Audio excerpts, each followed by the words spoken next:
video is sponsored by Cricut. Now, many of us, including myself, are looking for ways to save money and cut back elsewhere. Why? Because the news is full of doom and gloom about price hikes, but that doesn't mean living a life without fun, does it? Oh no. Well, in this video, I'm going to show you how you can restore an old table, but turn it into something exciting and has a purpose.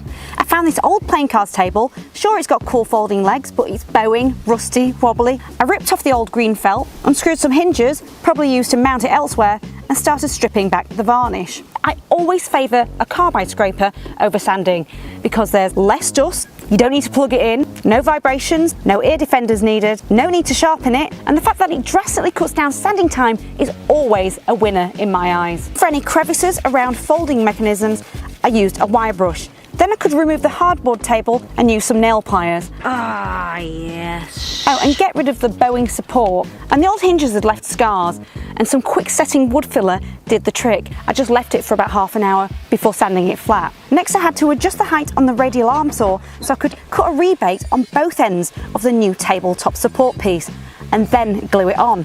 So while that's setting, I drew around the old top on a sheet of plywood and hand sawed it to fit. After testing it for size, I glued around the recessed lip and support and tacked it down on the edges.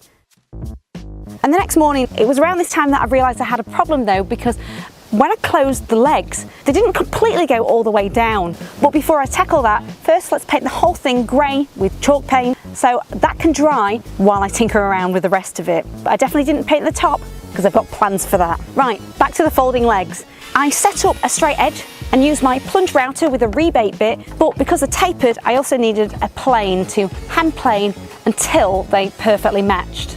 Glad I got out of that one. So it was quite dusty at this point, and I used an air compressor to blow any sawdust away. Then I could continue painting it. Quite nice. After doing a stain test on an offcut, I applied it to the tabletop itself to enhance a design that I had in mind. And that was using my new cutting machine by Cricut, the Maker 3.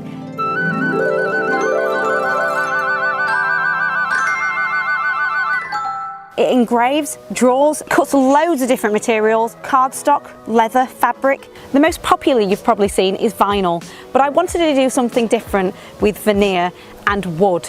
Something that completely scares the pants off of me is learning new software. Just watched some YouTube tutorials and I learnt how to use it straight away. And what I designed was a corner of a drafts or checkers board game, or chess, although I don't play that, with two borders on the sides. And then if I cut 4 pieces in total, I could put them together to make one large one. I cut up an old cereal box, pressed it down on one of the sticky mats, and did a test cut so I knew I was on the right path. If you've already got a Cricut machine or you want to buy one, I'll leave a link directly to the design that I did so you can use it immediately. I believe that should open up in the Design Space software. Because the purple mat is very sticky, I used a scraper spatula tool to remove some of the squares. And once I felt confident my continuous design was going to work, I then decided the veneer would look just too woody overall. So while I contemplate using other materials, I first sealed the stained top with a waterproof PVA solution, and once dry, added some scrap removal vinyl to see whether the plies texture would show through. And it did. It looked a bit too bumpy for my liking. I decided to use some cardstock instead. So I had to guillotine the cardstock so it would fit on the mat. Oh, and some masking tape around the edges just in case, because I didn't want to waste any material. I removed a sequence of squares, placed down some sticky transfer tape and burnished it well on the front and back. And carefully removed my pattern from the mat. Took it to my table, peeled the protective backings off and burnished it to the table in one of the corners before peeling away all of the transfer tape off. That's one done. Time for the next corner, but using a weeding tool first to remove the small bits from the border. I thought this was looking really cool so far, but it did look bare around the edges, so let's fix that. I cut a few appropriate words with permanent vinyl to create a motto. You win some, you lose some, or some win, some lose. Side note, this is very apt for later. Now I'm working out the measurements to cut some mitered trim. After painting them, I stuck them down with a continuous bead of seal adhesive in one because I wanted to pour resin on top later. But what about the round discs, I hear you ask? I bought a knife cutting blade and designed the maximum number of largish circles on 2 sheets of 2mm heavy chipboard.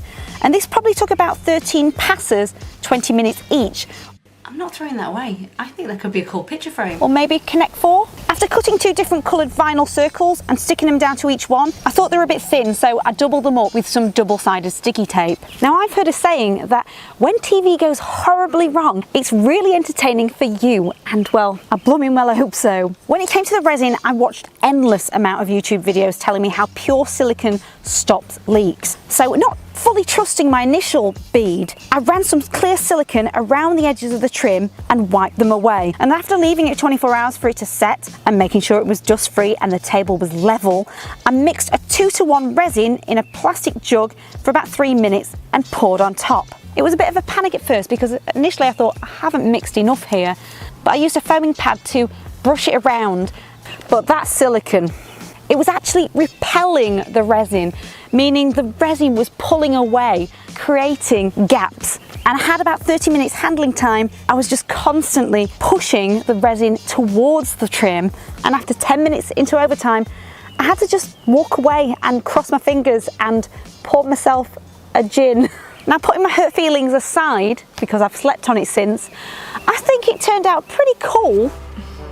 Oh, do you want me to move for you? Okay. It's shiny, it's very vibrant, and it's certainly waterproof. It would make the perfect shots game, but it's not perfect. There's the odd pit where I probably contaminated it by messing about with it for too long, and obviously some of the resin is missing along the edges. So before I try and correct it and make it potentially worse than what it is right now, for the first time ever, I'm gonna let you decide, you vote, on how you think I should repair it. I'm not going to give you loads of options because I don't want a boaty McBoatface on my hands. One is either just cut some more trim, paint it and stick it on. That's the obvious, easy way. Number 2, key the whole thing with sandpaper, remove the sealant area with sealant remover, providing it doesn't react to the resin, and then pour the remaining resin that I've got in the bottle on top. But while you wait for the final result, you can go and watch me restore a boring, classic oak dining table that I found for £3 from a skip